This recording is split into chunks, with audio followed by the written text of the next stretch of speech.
Hello and welcome to another Ask Nerida Joy video. I have Azure here with me today and this is her fourth facial treatment. We have been working on Azure's melasma. In the past with her treatments, and you can see back in the photos, when we first started working with her melasma, it was a little bit stronger in color, and as we started to work with her second and her third treatment, we noticed that her melasma was breaking up a little bit and that you could see some of her normal skin coloring come in between the melasma. And she's been very good with her home care regimen. I have not seen her since we were here filming a month ago. She did mention when she came in that she felt her forehead, it seemed a little bit darker, and dealing with melasma, it is one of those things that once you have overstimulated and you've worked with hydroquinone for that longer period than 6 to 8 weeks and not had that break, once you've upset that tyrosinase cycle within a melanocyte, it is always upset. So the best we can do is keeping it at bay, and just anything to help to lighten it is what we're all looking for. So today I had asked Azure if I could do a light little peel on her. I've also asked her if she wouldn't mind just sending us out pictures of her progress so we can keep an eye on her on our social media, just to see how she's doing with her melasma. So she'll continue with her home care regimen, but I do want to do a little peel on her as I think it might help lighten it even more. And just it's certainly going to reduce her pore size, but just to help to lighten that melasma, I'm thinking that will be a really good thing. So we'll get started. I'm going to cleanse her skin off. I'm using the gel cleanser, which is a non-foaming. So we're just cleansing with the gel cleanser on Azure's skin. I'm using the disposable sponges as my cleanser. They come in very flat little pieces, and once, of course, they're added to water, they expand. These ones I really like. They're the cellulose sponges. They're a very, very soft sponge. Sometimes you've seen me in the past use warm towels, and sometimes I'm just using gauze, which is a really soft gauze. So we are just using the sponges here on Azure today. And I'm just going to be very gentle around her eye area where she has the melasma. So we're just going to gently clean off up there. The eye area is a sensitive area anyway. So I think on Azure's skin, I'm actually not going to do an exfoliant on her to make her skin more sensitive to the peel. I am going to, however, just do a mask on her skin right now before I apply the peel. And it will absorb dead cells too. It has, again, it's going to, just for the absorption of dead cells and getting rid of that dryness a little bit, we're going to do that. And just give that little barrier between, even once I wash it off, it's still going to leave a slight barrier on the skin between the peel and her skin. And I just want to handle her skin very gently. So I don't want to over-sensitize her, make her skin too sensitive. So it's, I just have to be very careful with her. So I'm just removing the mask right now. And this is the purifying mask that has a little bit of the papaya base in it, the papaya enzyme, papain, so it does absorb dead cells, and I just did not want to make her skin too sensitive before I put the peel on. We're doing the milk peel on her, and I'm only going to be doing it just a couple of coats. Now, I made that decision on whether to do a peel on her or not just today when I saw her, because I wanted to see how her skin was doing. When you work with melasma, it's so tricky once it has been affected and the tyrosinase cycle is no longer functioning in its normal manner. So I made that decision and spoke to Azure about it, if she'd be okay if we just did a little peel on her. She said yes. So our steps today are cleansing the papaya enzyme just to absorb the dead cells without irritating it, and now we're putting the peel on. I am going to put the pre-peel coat on now, and I'm actually going to be putting 2 coats of the pre-peel, so it's going to really stop it from being too strong on her skin. So we're putting the pre-peel solution on Azure's skin, and as I said earlier, I'm going to be putting 2 coats of the pre-peel on her skin, which is going to stop the next solution, the peeling formula, from being too strong. So we've put one coat of the pre-peel on Azure, and I'm just going to be applying the second one now. Clean piece of cotton. And the second coat I'm just going to be putting on the areas where she has the melasma, that I just don't want it to be too strong, the peel. Okay, so we've put the pre-peel, we've put 2 coats of the pre-peel on Azure's skin. I put 2 coats on the area where she's had melasma, or she has it, and we are now starting with the peel. So I have again my big container here that has the peeling formula inside it, and we're going to be starting here with the peel application. I do like to ask my client to tell me when they start to feel the tingling from the peel, because in the very beginning they don't usually feel too much until you get 2 or 3 coats down.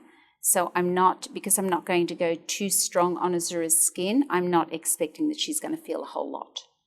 And I'm double dipping because the rest of the peel that's left will be discarded. Now, because she has it so close to her eye, we have to be so gentle, making sure it doesn't get inside her eye.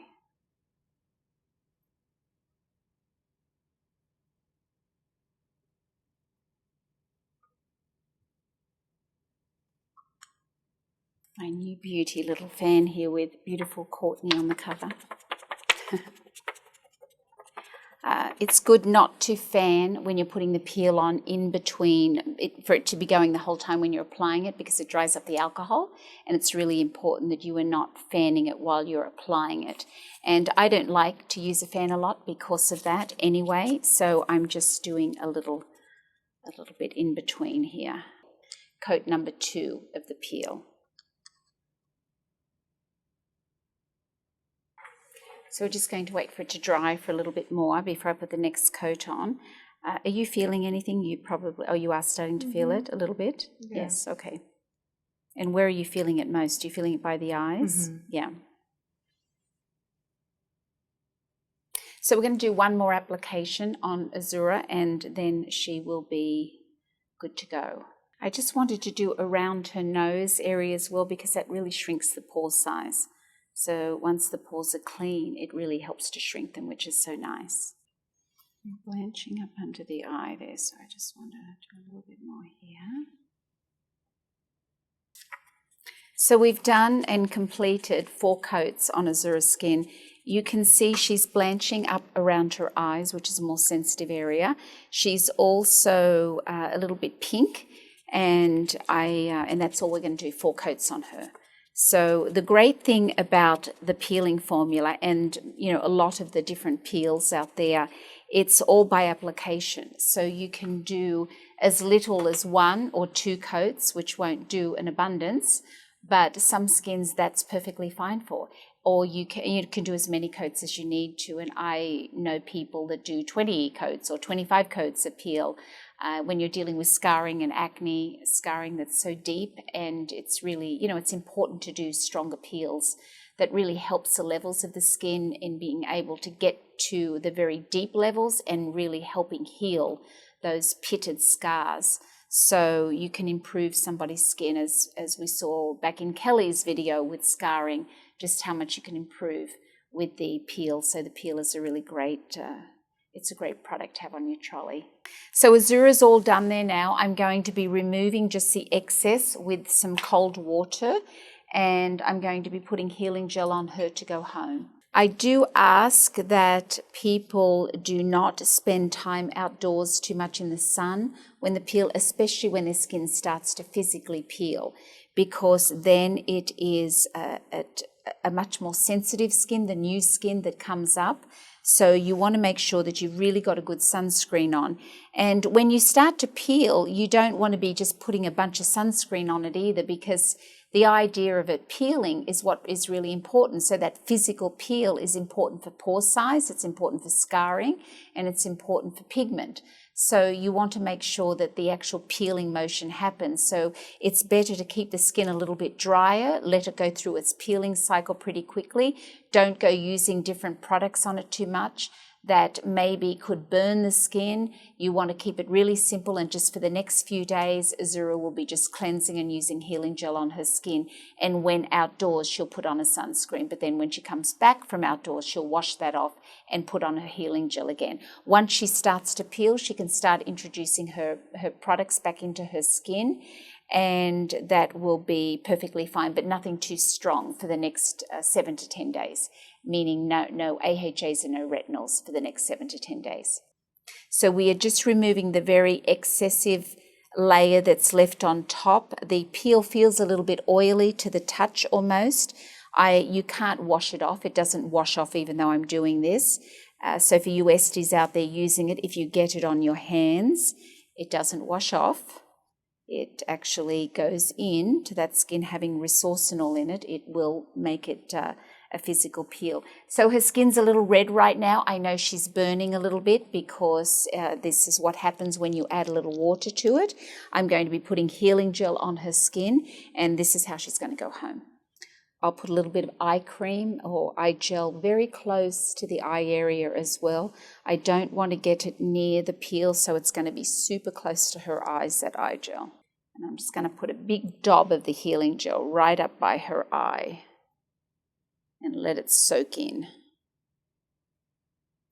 because we've had to go very close to that eye area.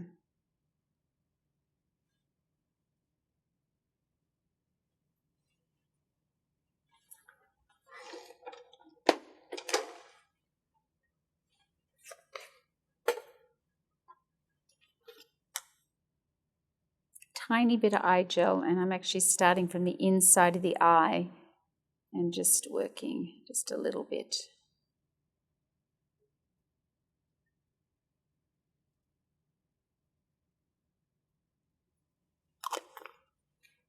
And then she's all done.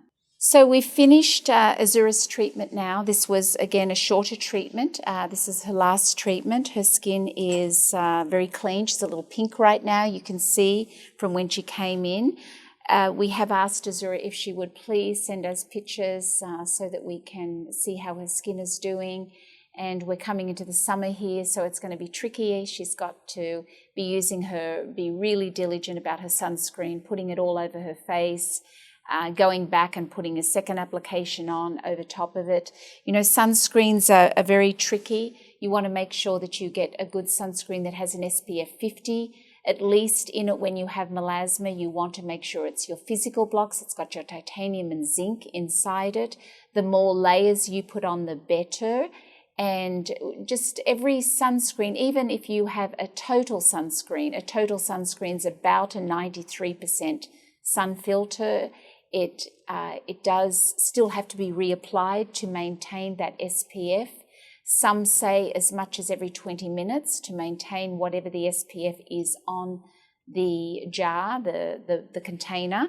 So so she has to be really diligent about that. But because it is later in the evening here, she will just be going home to bed as is. So we have done a peel. Thank you for joining us, and we'll be certainly posting out on our social some updates on Azure Skin. So thanks for being here with us, Azure.